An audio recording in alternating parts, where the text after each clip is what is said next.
beloved, it's officially the holiday season. Look at us, all decked out with our little trees and stuff. So, since we are decked out, let's start some girl chat, shall we, ladies, okay? Let's do it. Let's do it. Now, if you are celebrating the season this year, the CDC has a few guidelines they want you to follow. They said if you're going to have a get-together, that you shouldn't sing Christmas carols because droplets, aka spit, could fly everywhere. You shouldn't listen to loud music because it could make you talk louder, aka spit will be everywhere. And you shouldn't drink booze because it impairs your judgment, where you could slip up and you'll start talking loud or singing loud, aka spit will be everywhere. And that is not COVID safe. Ladies, Facts. is the CDC trying to keep people safe, or are they just being the Grinch? What do you ladies think? They're trying to keep people alive. I was with everything, and I'm with you on that, Adrian.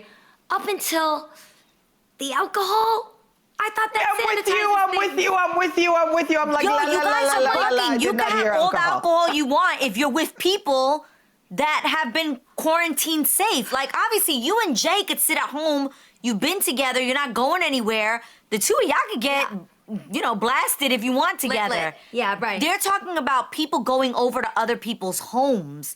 Like, I just don't think that's fun. I'd rather be on Zoom screaming, laughing, singing, drinking, than being in somebody's house and I gotta sit in the corner with a mask on, can't sing, can't talk, can't drink. It's just pointless. Yeah. So I think what the CDC is saying is stay your ass at home and you can have all the fun you want in your house. And I want to clarify that the CDC guidelines are based on gatherings of people outside of your immediate household. So, Correct. you That's know, the just want to difference. make sure that's what the guidelines are based on. So if you inviting strangers outside of and people stuff, that you quarantine with. exactly. Outside really people feel that you're like- not quarantined with. Yeah. Meaning exactly. me coming over to your house, Jeannie. We ain't quarantined together for the whole quarantine, Yeah, no could get going weird. outside. You don't people know that what quarantine. somebody else does. Or guys, I know it sounds messed up, but even people that go to work, like even if they're like, I haven't been anywhere, you're like, if you actually go to a place of work, you have a larger chance of possibly passing COVID to the people that have been staying at home. In my family, I feel like the younger people have more of a grip on what's going on in the surge of numbers, whereas like my grandmother isn't so keen on like the news today. So even though she might not know and people might go, I'm gonna pick you up, Grandma, I'm gonna take you over to so-and-so's house. We're the one that as a family are like, no. Grandma's staying there. If you want to visit her, you can visit her from the porch, drop off things, make sure it's sanitized, but leave Grandma and her house on her own. Let's love her from afar. So I think for people in your house who may not understand, just make them feel like they're not missing out by loving on them from afar and taking care of them. Like, go and like plan so that they have a little bit of love so they don't feel left out and they feel like, that they're doing something wrong. We got to make sure that we bring excellent I idea. agree. I feel like we have to make some sacrifices. We can't keep doing the same things and expecting different results. The more we go out, the more we try to party, the more we say, oh, it's just me, I'm just going to go visit my friend. We're never going to get out of this. We have to make some sacrifices. There's going to be no one in my house but me and my boys this holiday season. Let's sacrifice this year so we can do it next year. Yeah, definitely. Absolutely. Good idea, Garcelle. Up next, actress Candace Cameron Bure recently spoke out about the backlash she received over a very handsy photo. Back in September, Candace posted a playful picture of her with her husband, Valerie, where his hand was just a little bit over her booblet, right there. Well, a lot of people went in on her, saying that a woman of such Christian values should be acting more modest on the gram.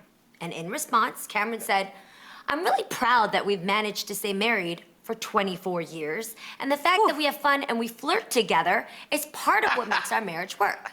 This is something to be celebrated. As a Christian, sex doesn't stop when you get married. So ladies, are you picking up on what Candace is preaching? How do you feel?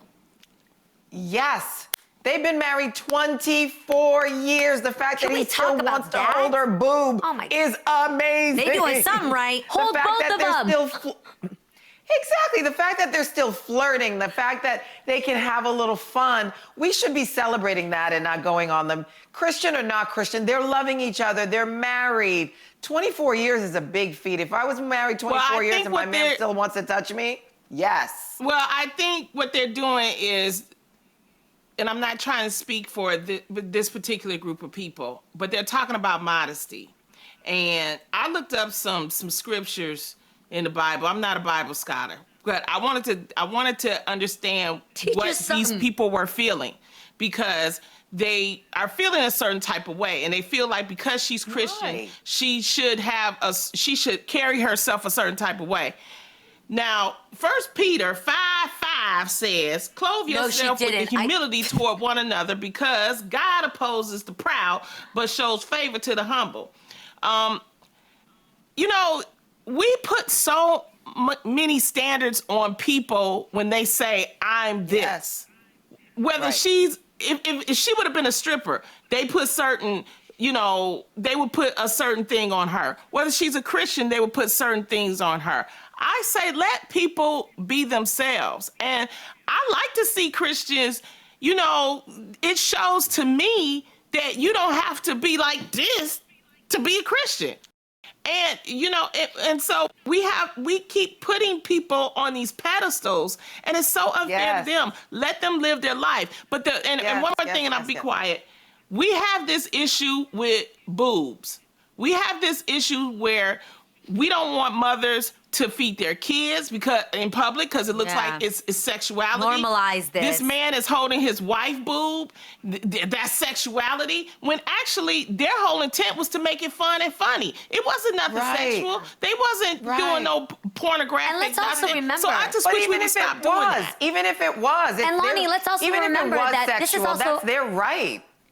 But it doesn't always have to be sexual. There's also a thing called affection. There's also just physical affection. I want, personally, my husband, Jay, and I want us to have the comfort of being affectionate wherever we are. I don't want us to censor ourselves based on where we are. I want his love. If he wants to reach over and kiss me on the lips, do so. I don't want other people to taint how we can feel. And I grew up in a household where my parents, they were very affectionate at home.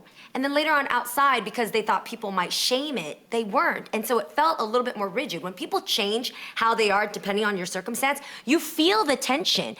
Couples, especially after 24 years, should never have to go through that.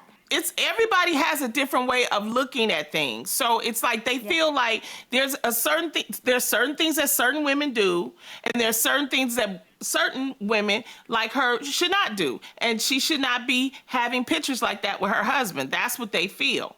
That's just how they feel. I think it's ridiculous. And I think it's crazy too.